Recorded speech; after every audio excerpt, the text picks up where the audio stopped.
Բարեձեզ։ Տաղավար մի քանի թեմաների կանդրադառնանք եւ այսպես Եվրոպայի լիդերները Հայաստանում են 3 գագաթնաժողովներ, որի ժամանակ նաեւ տեսակապով իր խոսքը ասաց Ալիևը, խոսք, հոխորտանք, վիրավորանք, սպառնալիքներ։ Խնդրեմ ես մասով ձեր տեսակետը։ Զելենսկին եկել էր որպեսզի բողոքեր Ռուսաստանից հերթական անգամ, այս մասով ձեր տեսակետը եւ Մակրոնի սուտ է, նաեւ որ ասում է 8 տարի առաջ մենք Հայաստան չէինք կարող գալ, որովհետեւ ռուսական արբանյակ են համարվում Հայաստանը, իհարկե փաստերով ապացուցված, որ ինքը ստում է, խախում է, Ֆրանսիայի ամենաբարձր մակարդակով նախագահները եղել են Հայաստանում, արժանացել ամենաբարձր ընդունելության եւ որ ամենակարևորն է հպարտության տեսանկյունից ենք մենք նրանց դիմավորել եւ նաեւ ճանապարհել։ Խնդրեմ ես ամեն հետ կապված ձեր տեսակետը եւ իհարկե երեք այսօր քաղաքի տարբեր հատվածներում բողոքի ակցիաներ էին, դուք եւս մարզամերկային համալիրի տարածքում եք, որտեղ բարձրաձայնում եք Հայաստանում եւ Բաքվում խոշտանգում մեր հայրենակիցների Արցախի ժողովրդի իրավունքների ոտնահարման մասին, համեցեք։ Առաջին հերթին Ալիևի հետ կապված։ Ես ուզում եմ առաջին հերթին ասել մեր ժողովրդին, այն fake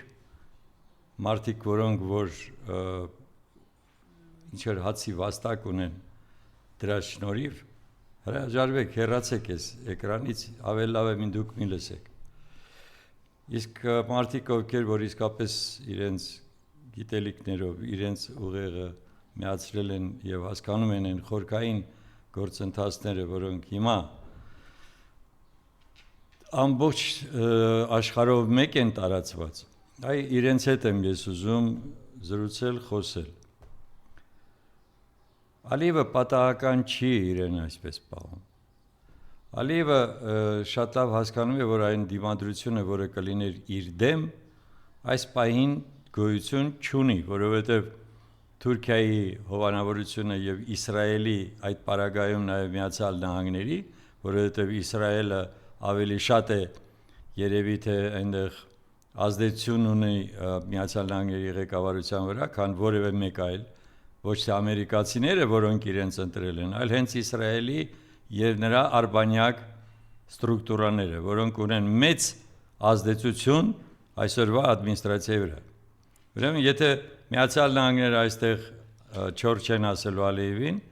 Եվրոպան կախման մեջ է որոշակիորեն, որտեղ գազ է ստանում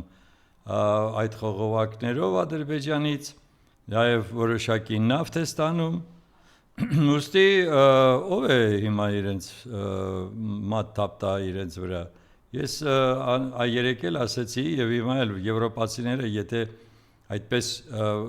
շատ լավ է, որ Եվրոխորհրդարանը ընդունում է մի բանաձև, բայց որևէ պատժամիջոց Ադրբեջանի նկատմամբ չի իրականացնում։ Եթե դուք կարող եք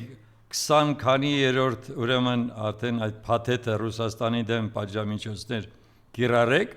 ապա ոնց է որ դուք իմանալով որ այնտեղ ցեղասպանություն է եղել, իմանալով որ այնտեղ էթնիկ զտում է եղել, իմանալով որ Արցախի 150,000 ուրեմն քաղաքացի չի կարողանում վերադառնալ եւ տիրապետել իր սեփականությանը, որ այնտեղ ուղակի ոչնչացնում են հայկական արվեստի եւ հոգեվոր հարստության բոլոր օբյեկտները։ Այդ ինչպես է որ դուք որևէ մի ռեալ քայլ չեք անում, որպեսզի մենք էլ ասենք, որ այո, Եվրոպան այն Եվրոպան է, որը ուզում է արդարության համար պայքարել։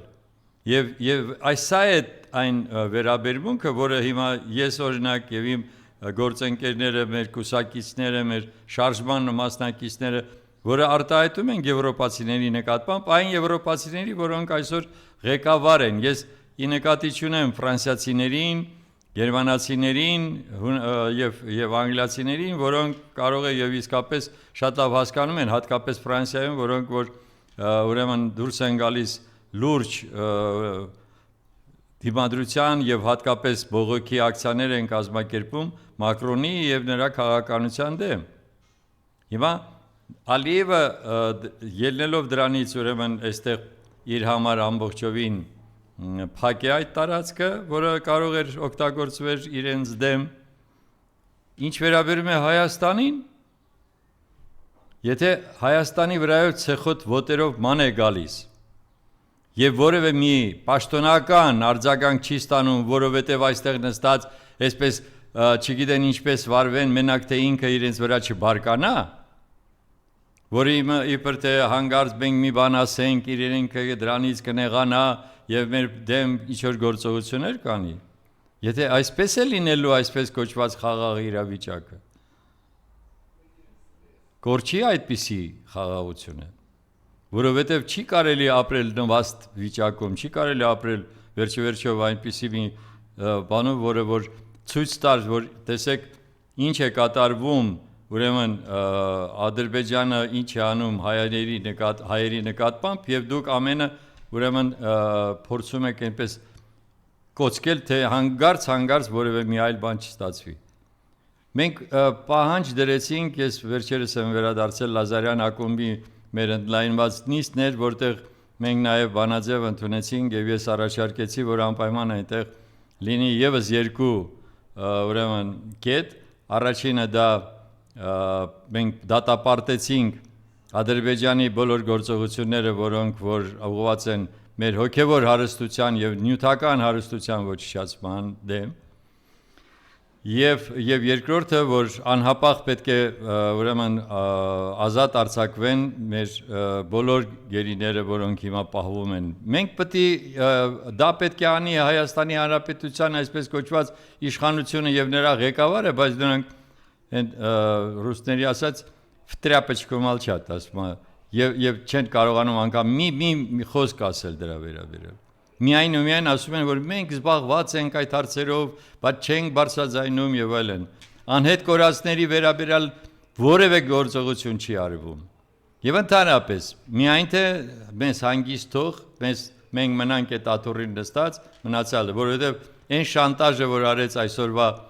վարչապետը Նիկոլ Փաշինյանը, որը ասեց, որ եթե ես չընտրվեմ, այսպիսի շանտաժ եւ այսպիսի սադրանք որևէ պետության ղեկավար չի կարող անել։ Ապա կլինի պատերազմ։ Այսինքն դու այդ ինչ գնով ես ուզում այդ խաղաղությունը բերես, որ ցանկացած այլ ուրեմն ղեկավար չի կարող ապահովել մեր խաղաղությունը։ Ուրեմն այստեղ է որ եւ այստեղ է եւս մի բան, որը որ ես անպայման ուզում եմ շեշտեմ։ Բայց երբ որ Նիկոլ ներողություն համարյա նույնն է, այդ Ֆրեդի բանն է։ Երբ որ Ալիևը հայտարարում է, որ եվրոպացիները իրավունք չունեն իրենց նկատմամբ ինչ որ ուրեմն բողոք ներկայացնելու կամ գնահատական ներկայացնելու եւ այդ պարագայում եվրոպացիները համարյա թե բոլորը լռում են եւ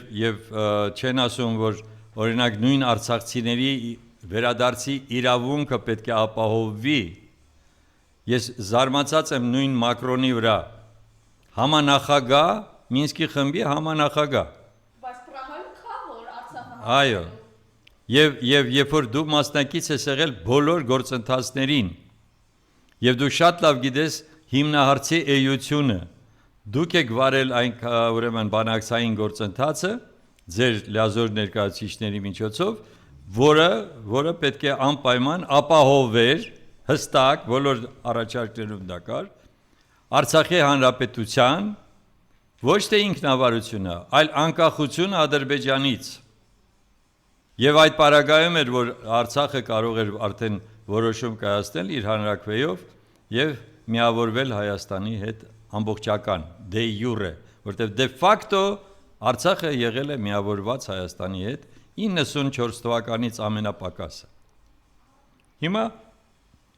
այս պարագայում, այս պայմաններում ինչ է իրենից ներկայացնում այսօրվա իշխանությունը, որը որ անգամ չի կարողանում մի խոսք ասի, թե մեր հայրենակիցները սեպարատիստ չեն եղել, քիչ էր մնում նա եւս մեկ անգամ շեշտեր, որ նրանք տերորիստներ են։ Ուրեմն սեպարատիզմը դա մի բան է, ազգային ազատագրական պայքար մղելը երկրորդ բանն է, առաջինն է։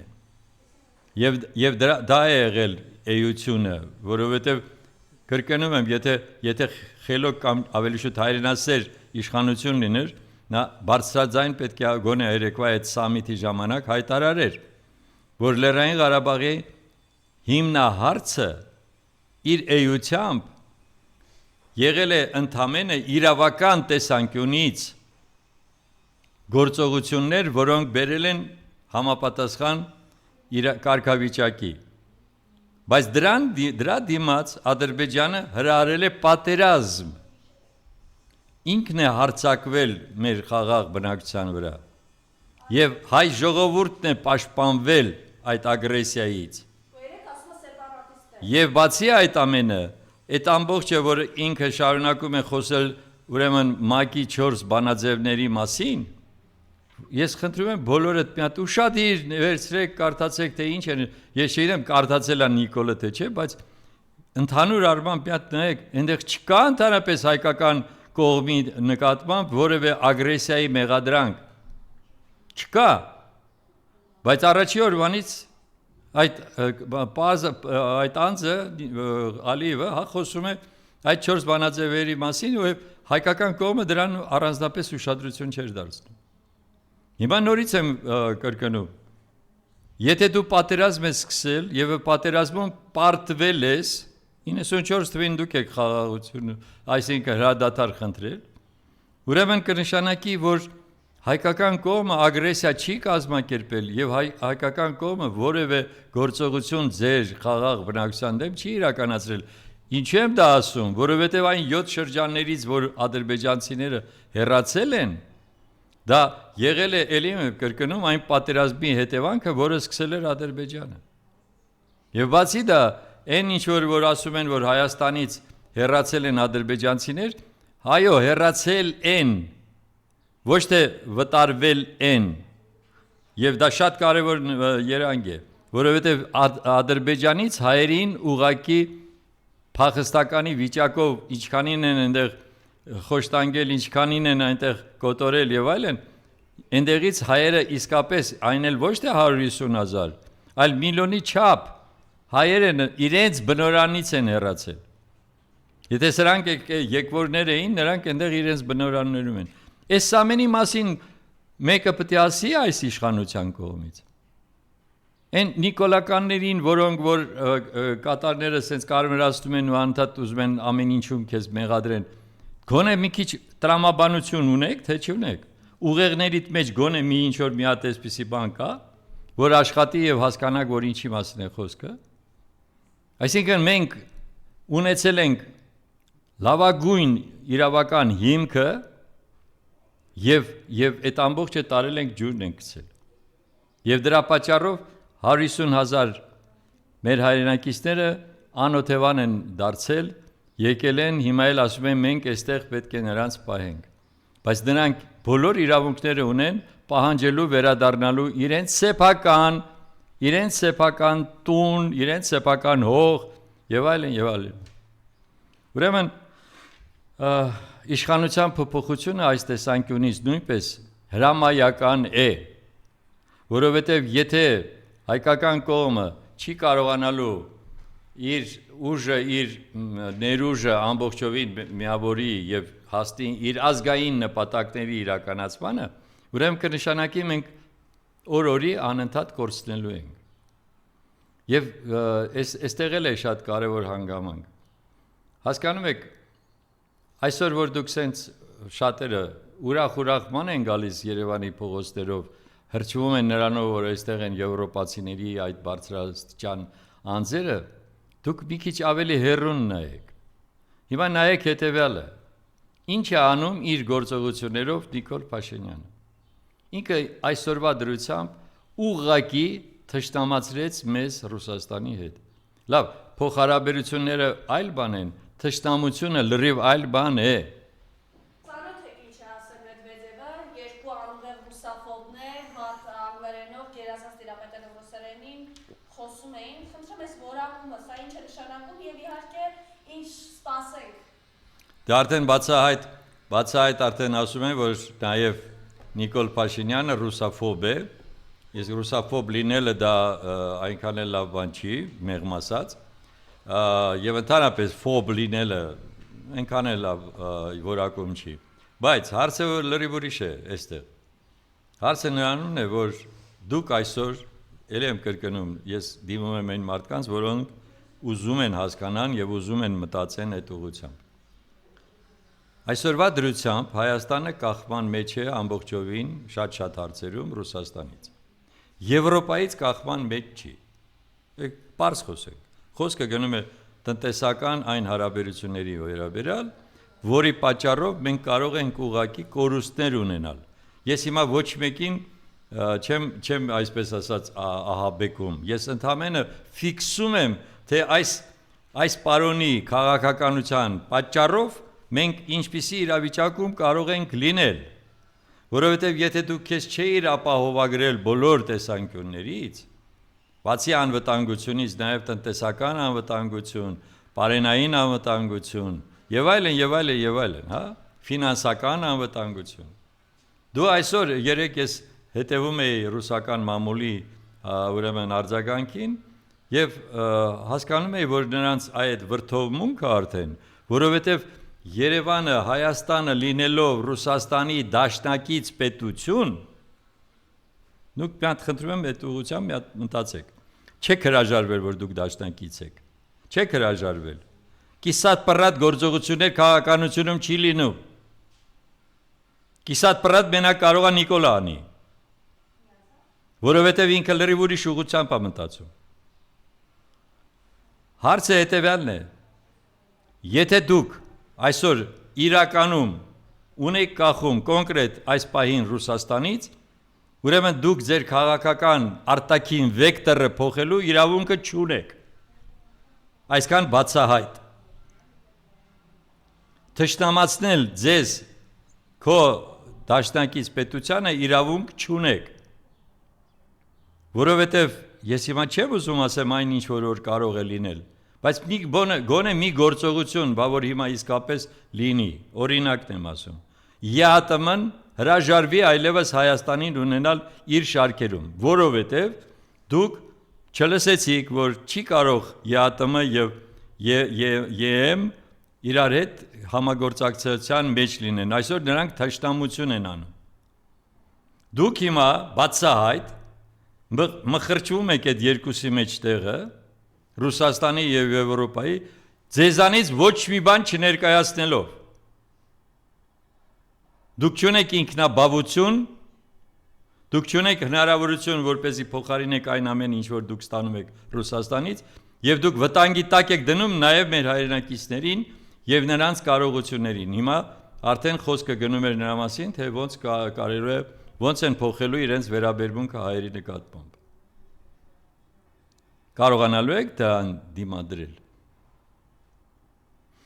ԵԱՏՄ-ից դուրս գալը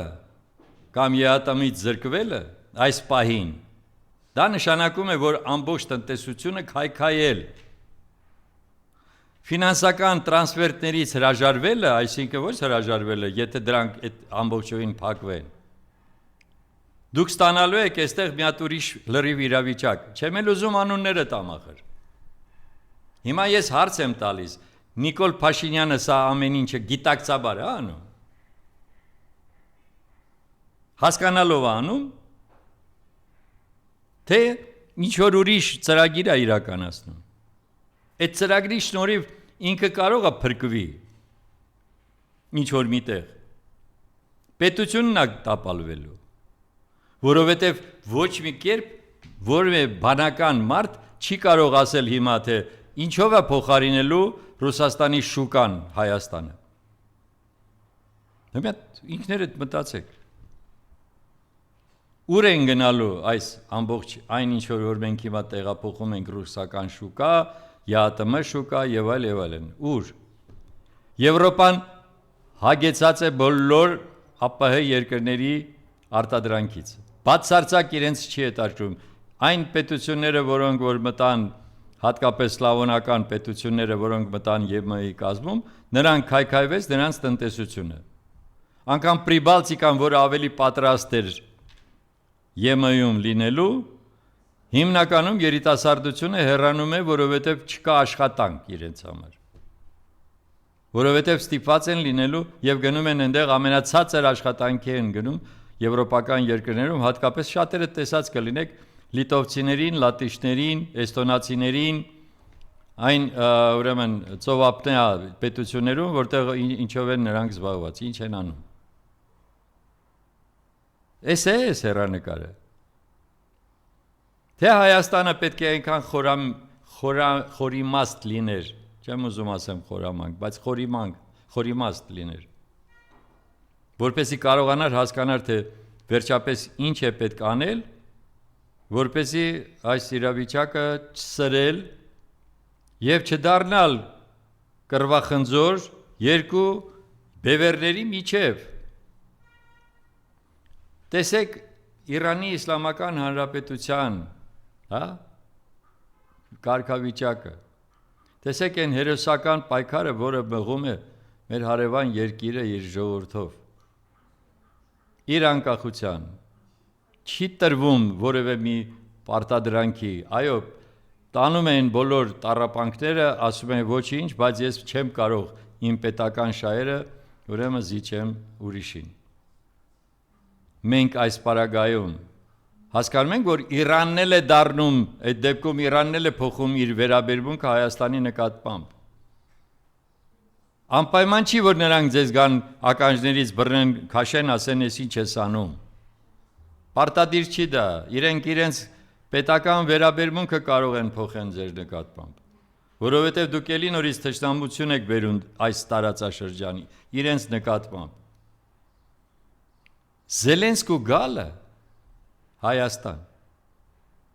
ինչով էր պայմանավորված։ Հիմա էլ եմ կրկնում, դուք մի հատ դիտարկեք դա հետևյալ կերպ, դուք Ռուսաստանն եք, ռուսական ղեկավարությունն եք, որը իրականում ամբողջական թշնամություն է անում, այդ Ուկրաինայի այդ ղեկավարի հետ, եւ դուք նրան բերելով այստեղ թույլ եք տալիս, որ նա ասի, թե մայիսի 9-ին շքերթի ժամանակ ռուսները չեն հանում իրենց տեխնիկան միայն այն պատճառով, որ իրենք վախ ունեն, որ մենք Ուկրաինան կարող է դրոններով ուրեմն խփել Կարմիր հրապարակ։ Հասկանում եք ինչ կատարվեց այնտեղ Մոսկվայում։ Մի հատ այսպիսի մի հատ ուրեմն բարձացել է վրդովմունքի մի հատ ալիք, ցունամի ես կասեի։ Որովհետև Երևանում եւ իրենք էտել ասում են, Երևանում այդպիսի հայտարարություն է հնչում դաշնակից պետության տարածքից։ Շեշտում եմ, եթե այդքան տղամարդ ես, սկզբից գնայիր այդ դաշնակցային հարաբերություններից հրաժարվեիր, ասեիր, որ այլևս ես քեզ հետ որևէ այդպիսի հարաբերություններ չունեմ, ոչ մի ռազմավարական հարաբերություններ չունեմ, ես գնում եմ իմ ճանապարհով, գնայիր։ Բա ոնց երկու աթոռի վրա նստել ես ուզում, ռուսական լավ բան կա, եթերի համար չի որ ասեմ։ Ուրեմն Անգլիայի հետ դու ռազմավարական համագործակցություն, լավ, դիվերսիֆիկացիա, իրենց սիրած խոսքն ասեմ, դիվերսիֆիկացիա ես ուզում անես, շատ լավ, բայց պետք է այդ դիվերսիֆիկացիայի ընթացքում հաշվի առնես բոլոր հանգամանքները։ Այսօրվա դրությամբ կրկնում եմ, ոչ Անգլիայից ես կախման մեջ, ոչ Ֆրանսիայից, ինչքան էլ Ֆրանսիան մեր բարեկամ երկիրը լինի, ոչ Մակրոնը, այլ ավելի շուտ Ֆրանսիան իր ամբողջ էությամբ, իր մշակույթով, իր ամբողջ հոգևոր հարստությամբ եւ այլն։ Եվ այն սենատի որոշմամբ, որը առաջիններից մեկն էր, որը ասեց, որ քրեականացնում է այն ժխտումը, ցեղասպանության, հայոց ցեղասպանության ժխտումը։ Բայց հիմա այստեղ լրիվ ուրիշ իրավիճակ է։ Եվ ընդհանրապես ինչու՞ չէր եկել այստեղ Վրաստանը։ Մի հատ հարց տվեք ձեզ։ Վրաստանը, որը առաջիններից էր, որ գնում էր Եվրոմիություն, ինչու՞ չէր եկել այս ժողովին։ Լավ, Թուրքիան իր փոխ նախագահով էր եկել, հասկանալի է։ Իսրայելը չէր գա, որովհետև Ադրբեջանի նման մեր նկատմամբ ունի իր թշնամությունը։ Բա Վրաստանը շատ լուրջ ցուցիչ է այս պայմաններում։ Նրանք շատ լավ հասկանում են, որ չարժի, ռուսների ասած դրազնից միձվեդը։ Չարժի։ Որովհետև պատասխանը կարող է շատ դաժան լինել։ Եվ Երբ որ դուք խոսում եք հիմա եվրոպական աջակցության մասին, ապա ես ուզում եմ վերադառնամ մի հարցի, որը որ շատ կարևոր եմ համարում։ 1915 թվականի ցեղասպանության կազմակերպիչը եղել է Գերմանիան։ Խնդրում եմ, առաջարկում եմ ձեզ կարդալ Հենրի Մորգենթաուի գիրքը, որտեղ նա ամբողջական փաստագրական նյութերով հաստատում է, որ Գերմանիան է եղել ցեղասպանության կազմակերպիչը։ Մենք դրանից պատասխանատվություն պահանջեցինք։ Մենք որևէ ձևով անդրադարձանք այդ հարցին։ Եթե նրանք կարողացան հրյաների առջև ներողություն խնդրել, ելեն դա արեց շատ լուրջ մի անձնավորություն Վիլի Բրանտը, ապա հայերի առջև նրանք ներողություն այդպես էլ չխնդրեցին։ Ես ուզում եմ, որպեսզի մենք հասկանանք մի շատ պարզ բան։ Հայ ժողովուրդը, այո, կարող է շատ ծանր փորձություններով անցնի, բայց ճիշտ չի, որ մենք անընդհատ փորձություններով անցնենք։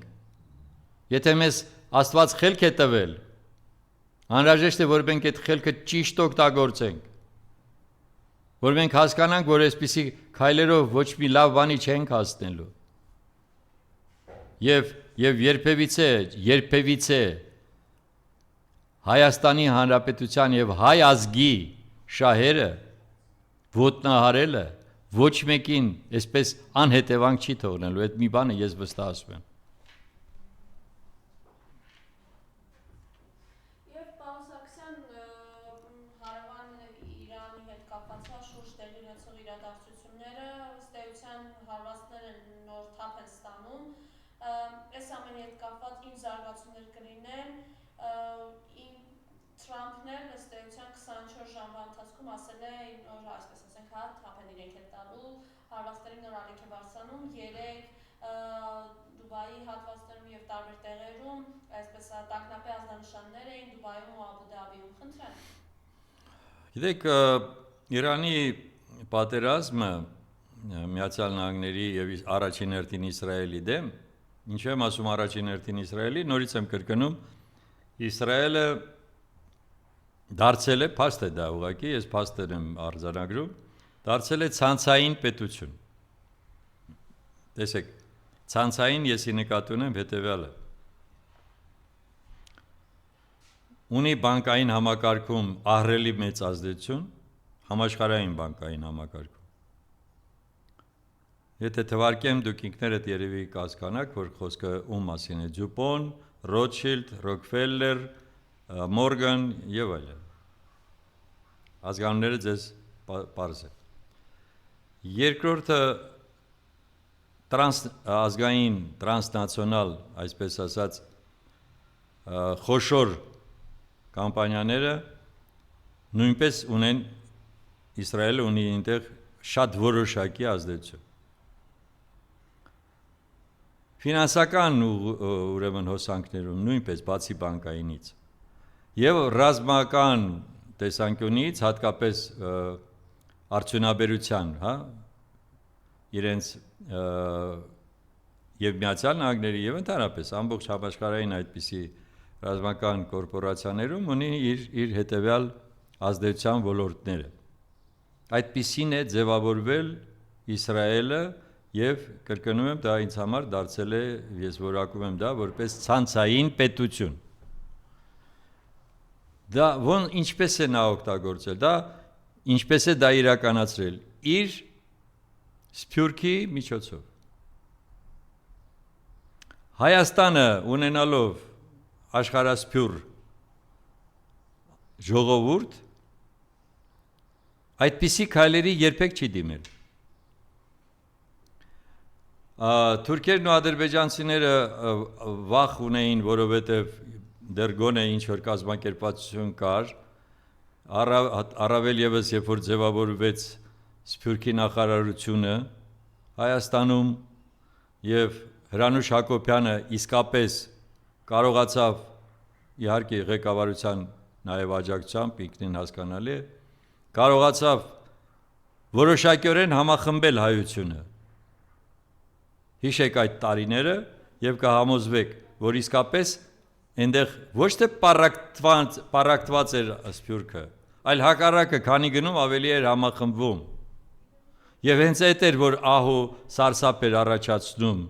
թուրքերի եւ ադրբեջանցիների մոտ, որովհետեւ դրանք շատ լավ հասկանում էին, որ դա իսկապես այդպիսի ցանցային կարողությունները կարող են բերել լուրջ հետևանքների։ Ինչ եղավ։ Սփյուռքի նախարարությունը վերացրին, մշակույթի նախարարությունը վերացրին, գյուղատնտեսությունը վերացրին։ Այսինքն սա պլանավորված, մտածված քաղաքականությունը հենց առաջի օրվանից։ Ոնց, ինչպես այդ հետո կպարզենք։ Բայց սա է եղել, հա, հիմա անդրադառնանք այ հարցի էությանը, թե Իրանը ինչպես է որ կարողանում է դիմադրել եւ չի գնում որևէ զիջումների։ Շատ པարզ պատճառով, որովհետեւ հիմնականում այնտեղ համախմբված է ազգը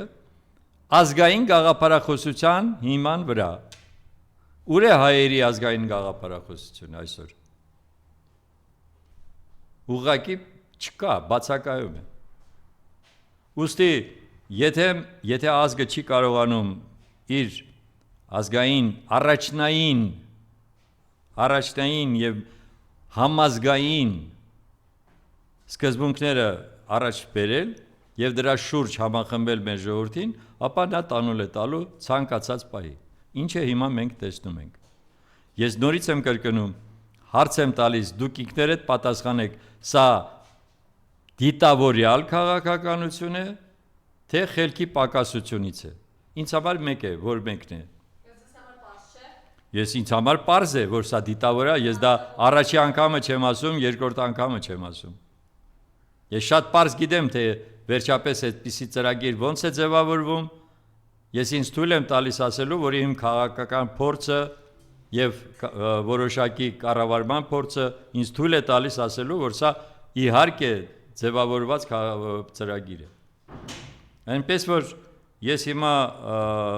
Իրանի գործողությունները ասեցի ոնց եմ գնահատում, ինչ վերաբերում է թե ինչպես են զարգանալու, կարող ենք ասել հետևյալը։ Իհարկե Միացյալ Նահանգները հասկացան, հատկապես Դոնալդ Տրամպը, որ Իրանը այն սովորական, ասենք, փոփոքը չի, որ կարողանաս միանգամից երկու մատով ջարդես,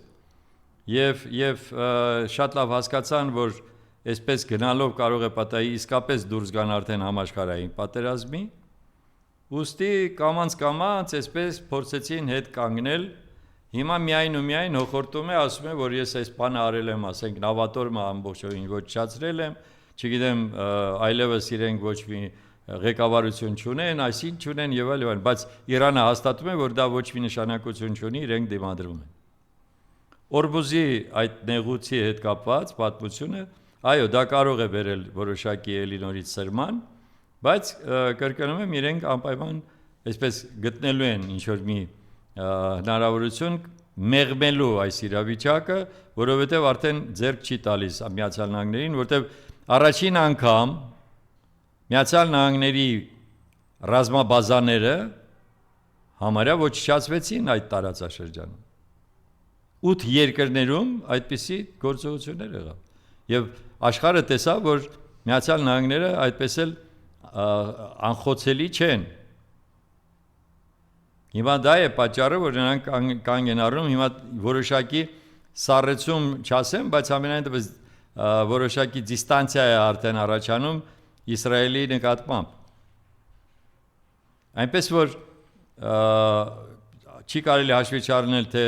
ով պաշտպանեց նաև Իրանին առանց աղմուկի, դա եւ Ռուսաստանն է եւ Չինաստանն է, հավանաբար նաև որոշակիորեն Հնդկաստանը, բայց Իրանին մենակ չթողեցին։ Բայց գլխավոր հարցը դա է, ելի եմ կրկնում, օգնում են նրան, ով որ պայքարում է։ Իսկ ով որ հանձնվում է իր կամքով, ելով կգա կօգնի քեզ։ Այս է հիմնական եւ այստեղ է որ Հայաստանի ճիշտ քաղաքականությունն էր պետք։ Ես հուսով եմ, որ այս ընտրությունների արդյունքում մենք փոխենք այս իշխանությունը եւ անպայման նոր ազգային կառավարում կլինի ազգային կառավարություն, որը որ կկարողանա ամբողջ այս իրավիճակը ճիշտ գնահատելով դուրս բերել երկիրը այս վիճակից։ Եվ եթե ամփոփենք հակիրճ պարոն Սարգսյան, Ռուսաստանը կդիմի կտրուկ քայլերի։ Գիտեք, ճանաչելով Ռուսաստանին եւ մոտիկից ճանաչելով, այստեղ իմիջալոց ես ուզում եմ եւս մեկ անգամ ասեմ, ել եմ կրկնում շատ-շատերին, որոնց որ թվում է թե այսպես մակերեսով նայելով, ուրեմն կարելի է ինչ-որ եզրակացություններ անել։ Ճանաչելով Ռուսաստանի եւ նրանց բնավորությունը ռուսների, կարող է պատահի այնպիսի մի իրավիճակ հանգարց պորտկում լինի եւ իրոք նրանք հակադարձեն։ Դեռ խոսքը գնում է նրա մասին, որ հայ ժողովուրդը առանձնացնում են այսօրվա իշխանությունից։ Բայց եթե մենք այս ընտրություններում, այսա ես ուզում եմ ամենայն պատասխանատվությամբ ձեզ ասեմ, եթե այս ընտրություններում մենք ասելով մեր ժողովրդի մի հատվածը նորից փորձ անի պահպանել սրանց իշխանությունը, այդ ժամանակ իրականում այն պետությունները, որոնք որ ունեն մեզ հետ փոխհարաբերություններ, կվերանայեն որոշակիորեն իրենց փոխհարաբերությունները Հայաստանի եւ հայ ժողովրդի հետ։ Եվ չզարմանաք։ Մի զարմացեք, երբ որ մեղադրում եք, ասում եք, որ ես այնտեղ ավելի բաց եմ իրենց հետ խոսում եւ ասում եմ իմ ելույթներում, թե իրենց սխալները, իրենց մոտեցումները, իրենց բոլոր այդ քայլերի դժգոհությունը, որը առաջացել է Հայաստանում հայ ժողովրդի մոտ, ինչով է պայմանավորված։ Բայց ես հիմա մեզ եմ ուզում ասեմ։ Ես ուզում եմ մեզ ասեմ, թե եկեք մեզ նայենք, հլա տեսնենք մենք ինչ ենք արել։ Եվ այդ պարագայում հետո չասենք, թե տեսակ, Ռուսաստանը սենց արեց, Ռուսաստանը նենց արեց։ Այդ երեկվա այդ ամբողջ իրադարձությունները, որոնք եղան Երևանում, եւ ինչպիսի ուրեմն արձագանք ունեցավ, կրկնում եմ, իշխանությունը դրա նկատմամբ, իհարկե բերելու է համապատասխան վերաբերմունքի փոփոխության։ Ես ամենամեղմ բանն եմ հիմա փորձում ասել։ Եվ պատահական չի, որ կրկնում եմ, սա շատ սկզբունքային հարց է։ Եթե դուք այլևս դաշնակից պետություն չեք, ապա դրա մասին պաշտոնապես հայտարարեք։ Բոլոր մնացած հետևանքներով։ Եթե դուք հաշվարկել եք, որ որևէ կախման մեջ չեք, ապա այդ դեպքում միանգամից բոլոր հարցերը կարգավորեք։ Իսկ եթե ձեզ թվում է, որ դուք խորամանկ եք, ոչ ոք չի հասկանում ձեր խորամանկությունը, եւ ոնց որ Մոսկվայում հայտարարում էր Նիկոլը, թե մենք հլա դեռ չենք հասել այն իրավիճակին, երբ որ պետք է ընտրություն անենք, նրանք արդեն վաղուց արել են այդ հարցը, պարզաբանել են իրենց համար։ Եվ այդ ընտրությունը, որ հիմա անեն, դուք մտածեք, թե ինչպիսի հետևանքներ կարող են լինել։ Երբևիցե չեմ եղել Բայղուշի դերում, չեմ էլ ուզում լինել, բայց ես ասում եմ, ինքներդ լուրջ վերլուծեք եւ հասկացեք, ինչ կարող է անել այն պետությունը, որից դուք կախման մեջ եք։